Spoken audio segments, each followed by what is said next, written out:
Assalamualaikum warahmatullahi wabarakatuh. Yang terhormat Bapak Hendrik selaku pengampu mata kuliah Pendidikan Kewarganegaraan kelas PK 050 dan teman-teman yang saya banggakan.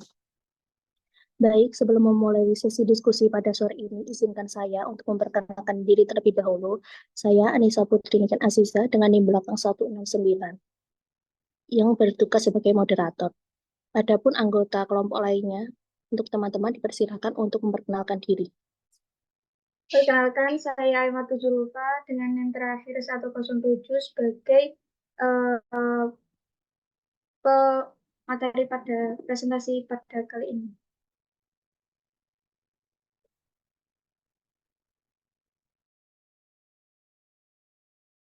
Perkenalkan, saya Nazwa Wirana Sujarwo dengan NIM belakang 106. Perkenalkan, nama saya Karisana Tarina dengan NIM 23040704247. Perkenalkan, nama saya Isika Safira Amelia dengan 3 NIM belakang 203. Perkenalkan, nama saya Katarina. Selanjutnya ada teman-teman lainnya, ada Jessica Diva, Indana Zulfa, Muhammad Syarifuddin, Muhammad Kafi, dan juga Fatimah Azhar. Baik, langsung saja kita mulai. Kali ini kita akan membahas materi mengenai ketahanan nasional dengan pemateri Aimatus Zulfa. Untuk Mbak Aim, dipersilakan untuk menyampaikan materi. Baik, terima kasih untuk kesempatan dan waktunya. Izinkan saya pada kesempatan ini untuk membagi pengetahuan tentang ketahanan nasional. Jadi ketahanan nasional sendiri yaitu keuletan dan daya tahan kita dalam menghadapi segala ancaman, baik yang datang dari luar maupun dari dalam, yang langsung maupun tidak langsung, baik tidak langsung membahayakan kelangsungan hidup negara dan bangsa Indonesia. Nah, dalam ketahanan nasional sendiri itu ada juga yang disebut geostrategis. Nah, geostrategis ini yaitu suatu strategi dalam memanfaatkan kondisi lingkungan di dalam upaya mewujudkan cita-cita proklamasi dan tujuan nasional. Selanjutnya ada konsepsi dan unsur-unsur ketahanan nasional. Nah, konsepsi dari ketahanan nasional atau TANNAS Indonesia merupakan konsepsi pengembangan kekuatan nasional melalui pengetahuan, pengaturan, dan penyelenggaraan kesejahteraan, keamanan yang seimbang, serasi, dan selaras dalam seluruh aspek kehidupan secara utuh dan menyeluruh, dan terpadu berlandaskan Pancasila. Untuk unsur-unsur ketahanan nasional sendiri, yaitu ada 4. Yang pertama yaitu bentuk wilayah negara berupa negara partai, negara kepulauan, atau negara kontinental. Yang kedua yaitu luas wilayah negara. Yang ketiga, posisi geografis, astronomis, dan geologi negara. Yang keempat yaitu daya ukur wilayah negara, ada negara yang habitable dan uninhabitable. Selanjutnya, Trigatra dan Pancagatra. Trigatra sendiri yaitu mencakup seperti geografi, demografi, dan sumber daya alam yang mempengaruhi dan dipengaruhi oleh Pancagatra.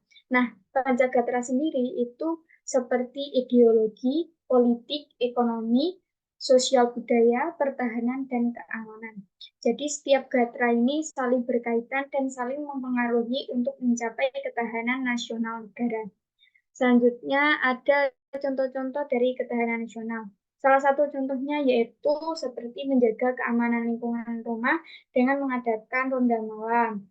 Lalu pemerintah yang membuat peraturan perundang-undangan tentang perekonomian. Yang terakhir ada yang dinamakan radikalisme. Apa sih radikalisme itu? Radikalisme ini yaitu suatu ideologi atau ide gagasan serta paham yang ingin melakukan perubahan pada tatanan sosial dan politik dengan menggunakan cara-cara kekerasan dan terbilang ekstrim.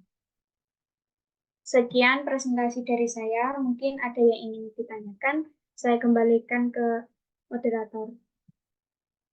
Terima kasih Mbak Ayum atas materinya. Untuk teman-teman boleh angkat tangan terlebih dahulu ya.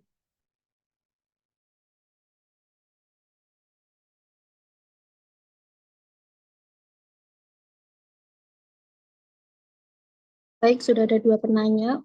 Untuk Karisana Tarina, dipersilakan untuk menyampaikan pertanyaannya. Baik, sebelumnya terima kasih atas kesempatan yang telah diberikan. Jadi saya ingin bertanya, apa kira-kira contoh dari radikalisme yang sedang atau pernah terjadi di Indonesia dan bagaimana pemerintah menangani fenomena tersebut? Lalu, apakah ada dampak tersendiri bagi ketahanan nasional? Sekian dari saya. Terima kasih.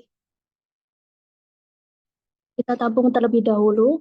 Selanjutnya, Katarina, persilakan menyampaikan pertanyaannya. Terima kasih untuk kesempatan yang telah diberikan. Jadi di sini saya ingin bertanya mengenai dalam ketahanan negara, semua warga negara itu berhak dan ikut ambil bagian dalam melakukan bela negara dalam menghadapi ancaman, tantangan, hambatan, dan gangguan guna untuk mempertahankan kedaulatan negara Kesatuan Republik Indonesia. Kemudian saya ingin bertanya mengenai menurut saudari, apakah orang yang belum dewasa juga wajib dalam upaya bela negara? Baik, untuk Mbak Aimatus boleh menjawab pertanyaan dari teman-teman. Oke, baik. Izinkan saya untuk menjawab pertanyaan pertama dari Karisa. Yang pertanyaannya, apa contoh radikalisme yang sedang atau pernah terjadi di Indonesia dan bagaimana pemerintah menangani fenomena tersebut, serta apa dampaknya bagi ketahanan nasional? Baik, izinkan saya untuk menjawab.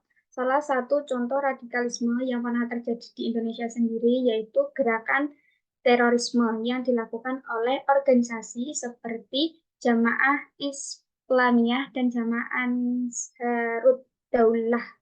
Pemerintah telah mengambil berbagai langkah untuk mengatasi fenomena tersebut, termasuk penegakan hukum yang ketat, kerjasama internasional dalam pertukaran informasi dan penangkapan teroris, serta upaya pendidikan dan pencegahan radikalisme.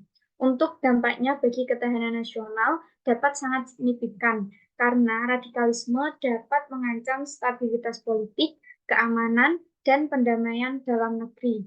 Hal ini juga dapat mempengaruhi perekonomian dan citra negara di mata dunia.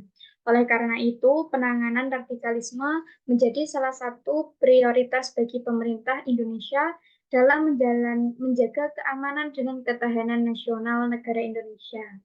Apakah sudah menjawab untuk pertanyaan dari Karisa? Bagaimana, Sudah, Karisa? terima kasih atas jawabannya. Sama-sama.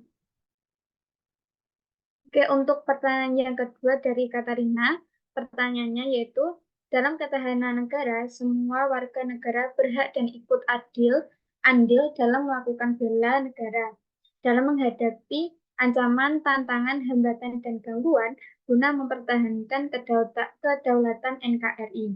Menurut saudari, apakah orang yang belum dewasa juga wajib dalam upaya bela negara? Jadi orang yang belum dianggap dewasa itu juga wajib untuk adil dalam melakukan peran penting dalam upaya bela negara. Meskipun anak-anak ataupun remaja mungkin tidak memiliki kemampuan yang sama dengan orang dewasa, tetapi dengan berkontribusi dalam upaya mempertahankan kedaulatan negara dengan cara-cara sesuai dengan kapasitas dan kemampuan mereka. Misalnya, mereka dapat mengambil bagian dalam pendidikan patriotisme dan kebangsaan, mematuhi aturan-aturan yang telah ditetapkan oleh pemerintah, serta mengembangkan keterampilan dan pengetahuan yang diperlukan untuk menjadi anggota masyarakat yang bertanggung jawab dan produktif di masa depan. Dengan demikian, patriotisasi anak-anak dan remaja dalam upaya bela negara merupakan investasi dalam pembentukan generasi yang kuat dan yang berkomitmen terhadap keselamatan dan kesejahteraan negara khususnya di Indonesia. Terima kasih. Apakah jawabannya sudah menjawab dari pertanyaan Katarina? Sudah, terima kasih. Sama-sama.